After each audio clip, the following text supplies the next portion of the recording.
IDTV మన ఉనికి మన వాణి. ఆంధ్రప్రదేశ్ ముఖ్యమంత్రి నారా చంద్రబాబు నాయుడు ఎమ్మెల్యే బాలకృష్ణల ముద్దుల మనవడు మంత్రి నారా లోకేష్ తనయుడు అయిన దేవాంశ్ మళ్లీ మెరిశాడు. ఈ చిన్నోడు ఎక్కడుంటే అక్కడ మీడియా కెమెరాస్ ను అట్రాక్ట్ చేస్తున్నాడు. తల్లి బ్రాహ్మణి, తండ్రి లోకేష్ ను మించిన పాపులారిటీని సొంతం చేసుకుంటున్నాడు. ఈసారి ఈ నారా చిన్నోడు మెరిసింది ఎక్కడంటే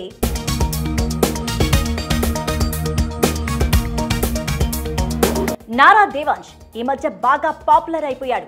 చెస్ కాంబినేషన్స్ లో ప్రపంచ రికార్డు సాధించడంతో అందరి దృష్టిని ఆకర్షించిన ఈ నారా వారి ముద్దుల మనవడు ఎక్కడ ఎప్పుడు ఎలా కనిపించినా సరే మీడియా కెమెరాస్ అన్ని క్లిక్ కనిపించేస్తున్నాయి.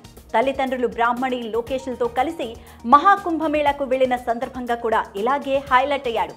లోకేష్ బ్రాహ్మణిని మించి దేవాంశ్ని కవర్ చేసేందుకు మీడియా చూపించిన ఉత్సాహం కూడా స్పష్టంగా కనిపిస్తోంది. అలా సోషల్ మీడియా ద్వారా విషయాన్ని తెలుసుకున్న మీడియా ఇలా వైరల్ గా కవర్ చేసేసింది.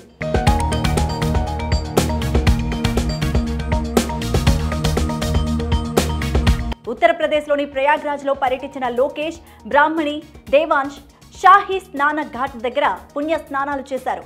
గంగాదేవికి పూజలు చేసి హారతులిచ్చారు. అప్పటికే చాలా మంది ఈ విషయాన్ని గుర్తించగా ఈ విషయాన్ని లోకేష్ సోషల్ మీడియాలో షేర్ చేయడంతో మరింతగా జనాన్ని అట్రాక్ట్ చేసింది.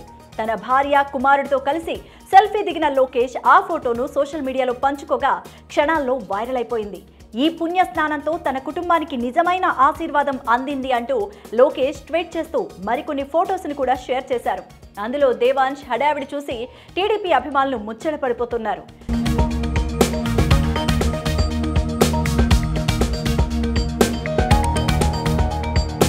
సాంప్రదాయ వస్త్రధారణతో వెళ్లి గంగమ్మకు పూజలు చేశారు. తర్పణాలు వదిలారు. 3 మునకలు వేశారు. గంగామాతకు హారతి కూడా ఇచ్చారు. ప్రతి సందర్భంలో దేవాంశను ముందుకు తీసుకువచ్చి మరి అతని చేతితో కూడా తల్లిదండ్రులిద్దరూ పూజలు చేయించారు. ఈ ఘట్టాన్ని వీడియో తీయించి సోషల్ మీడియాలో లోకేష్ షేర్ చేశారు. అదే అందరి దృష్టిని ఆకర్షించింది. మరికొందరేమో చిన్నవాడైన దేవాంశ్ పై ఎందుకంత దృష్టి పెడుతున్నారు, ఇప్పుడిప్పుడే ఎదుగుతున్నాడు కదా అని అంటున్నారు. నారావారి ఫ్యాన్స్ మాత్రం దేవాంశ్ ఫ్యూచర్ స్టార్ అని, వండర్ కిడ్ అని, అతని గురించి ఇలా చెప్పుకోవడంలో తప్పేమీ లేదని అంటున్నారు. ఎవరేమన్నా తన క్యూట్ అపీరియన్స్ తో అయితే దేవాంశ్ మరోసారి అందరినీ అట్రాక్ట్ చేశాడు. ఈ విషయంపై మీ అభిప్రాయాన్ని కామెంట్ సెక్షన్లో కామెంట్ చేయండి. స్టోరీని లైక్ చేసి షేర్ చేయండి. మరిన్ని ఇంట్రెస్టింగ్ అప్డేట్స్ కోసం ఐడిటీవీని సబ్స్క్రైబ్ చేయండి.